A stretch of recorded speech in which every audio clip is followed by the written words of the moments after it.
안녕하세요. 맨땅의 박치기입니다. 안녕하세요. 맨땅의 박치기입니다.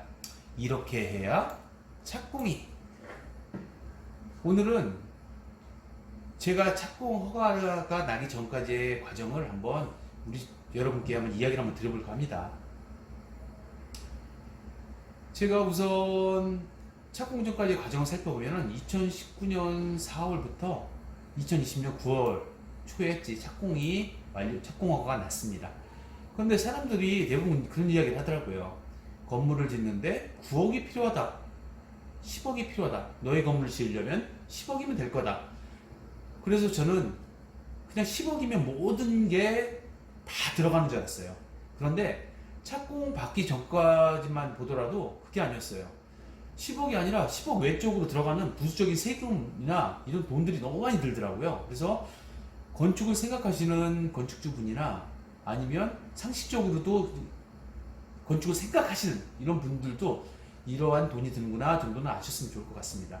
그래서 우선 단계별로 1단계부터 5단계까지 한번 나눠봤는데, 첫 번째는 건축 토지 구입이에요. 우리가 건축을 함에 있어서 건축을 할 때 제일 중요한 게 뭐예요? 토지를 사야겠죠. 토지를 사는데 그 토지가 도시지역이냐 아니면 수도권이냐 아니면 뭐 시골이냐에 따라서 각도 차이가 날 것이고, 이러한 모든 것은 자기의 여건에 따라 틀리겠죠. 자기가 이거를 어떻게 써야겠다, 그 용도에 따라 틀리겠죠. 그래서 자기에게 맞는 토지를 알아봐야 됩니다.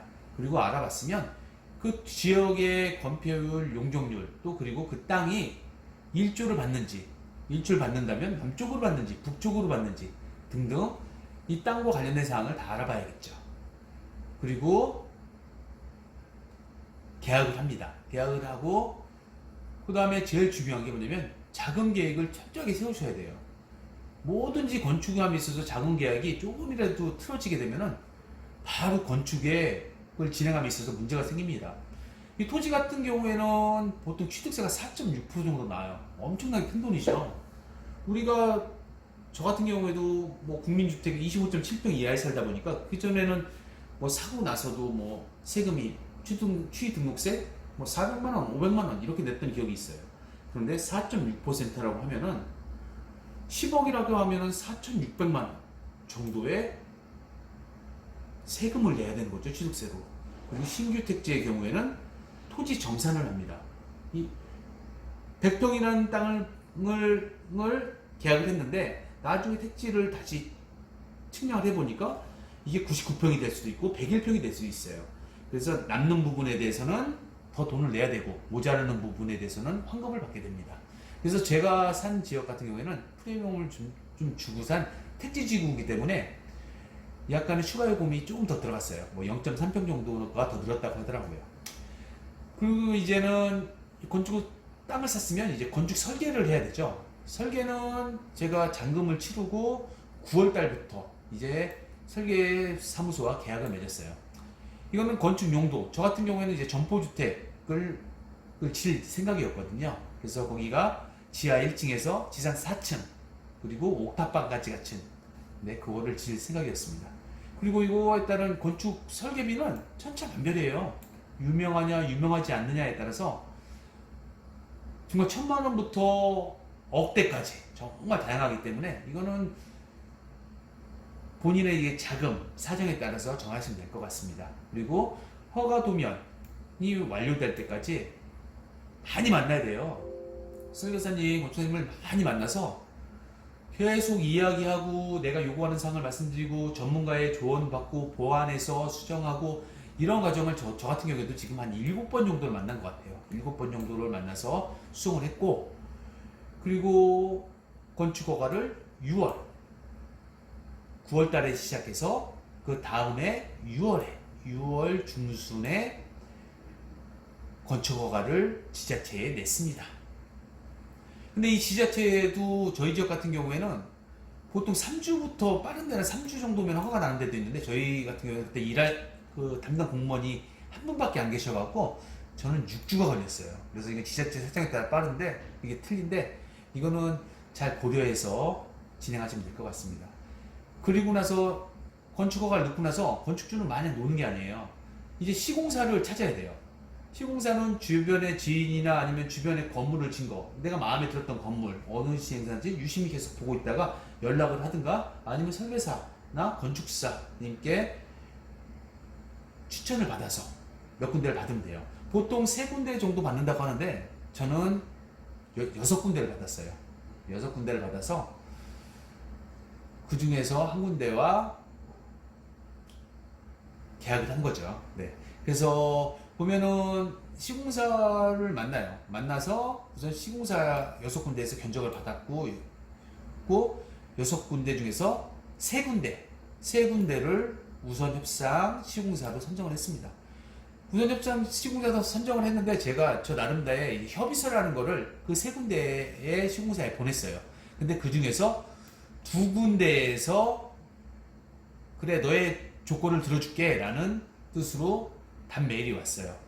2군데 중에서도 한 군데는 그냥 서류하고 뭐 제 의견을 한 50% 들어줄게 이렇게 왔더라고요. 그래서 우선은 한 90% 이상 들어줄게 라는 시공사를 1차 우선 협상 대상자로 선정을 했습니다. 그래서 만났어요. 만났는데 제가 협의서를 넣은 거는 뭐냐면 시공적인 측면하고 계약적인 측면 두 가지의 저의 안을 보낸 거죠. 그래서 시공적인 측면은 한 20가지 정도, 그리고 계약적인 측면은 한 10가지 정도의 조건을 붙였어요. 예를 들면은 시공적인 측면은 뭐 엘리베이터는 현대나 오티스로 한다.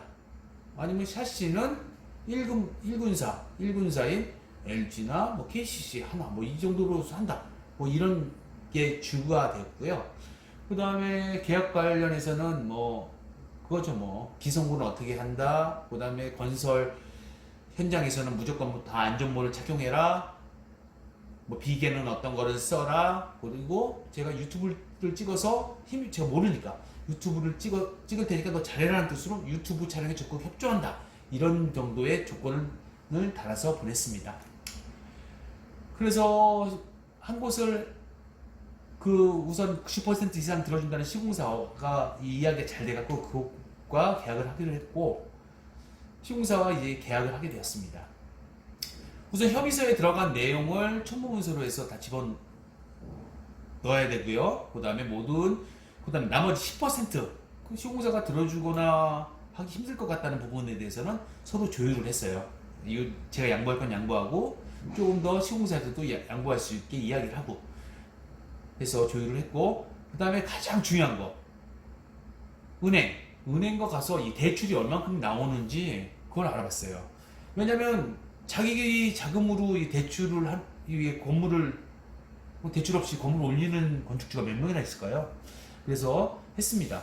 근데 이때는 자금 대출은 은행은 지역사회에 있는 이금융권이 지금 대출이 많이 나와요.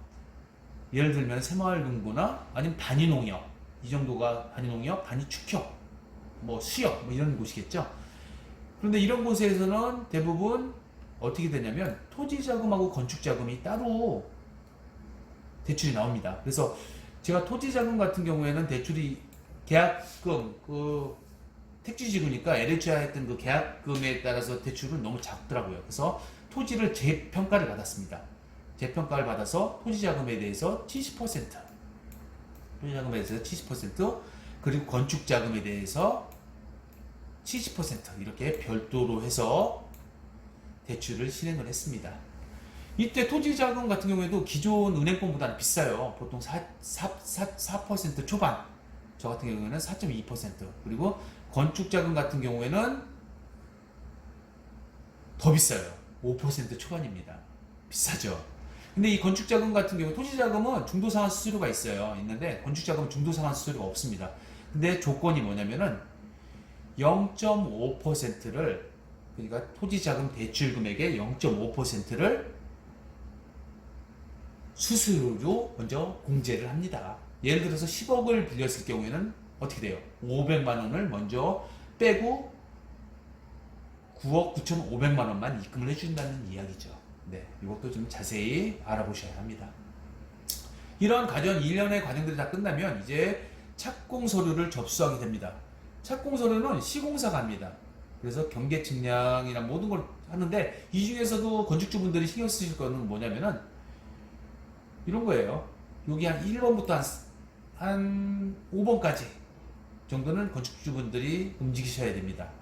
그래서 뭐냐면 경계 측량을 예약을 해요. 이 경계 측량을 예약을 하는 거는 보통 지역마다 틀리겠지만 봄이나 가을 건축 시즌이 되면은 시간이 많이 걸려요. 저 같은 경우에도 4주를 기다렸었는데 보통 우선 협상자가 선정이 돼서 시공사가 선정이 되면 바로 이때 이렇게 신청을 해서 진행을 하시면 더욱더 빨리 건축이 이루어질 수가 있을 것 같습니다. 그리고 대출 자금을 실행을 하고요.